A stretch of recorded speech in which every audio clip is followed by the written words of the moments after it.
যেই ব্যক্তি রাতের বেলা এই দোয়াটি 3 বার পরে ঘুমিয়ে যাবে, আল্লাহর নবী বিশ্বনবী সাল্লাল্লাহু আলাইহি ওয়াসাল্লাম বলেন, সকাল বেলা যখন আল্লাহ তাআলার বান্দা ফজরের নামাজের মাঝে যখন উঠবে, আল্লাহ নবী বলেন রাতের বেলা এশারের নামাজ পড়ার পরে, খাবার খাওয়ার পরে আল্লাহর বান্দা যদি এই দোয়াটা 3 বার পড়তে পারে, তাহলে আল্লাহ পাক রব্বুল আলামিন সকাল বেলা ঘুম থেকে ওঠার আগে আগে আমার আল্লাহ তাকে নিষ্পাপ মাসুম বাচ্চার মতো আমার আল্লাহ পবিত্র বানায়া দেই।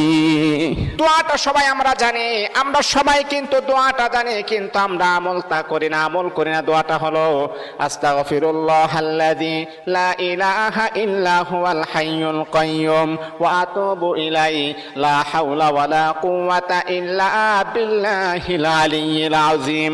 3 বার যদি আপনি পড়তে পারি, ইনশাআল্লাহ আল্লাহ পাক রব্বুল আলামিন আমার আপনার জীবনের সমস্ত গুনাহগুলোকে আমার আল্লাহ ক্ষমা করে দিবেন।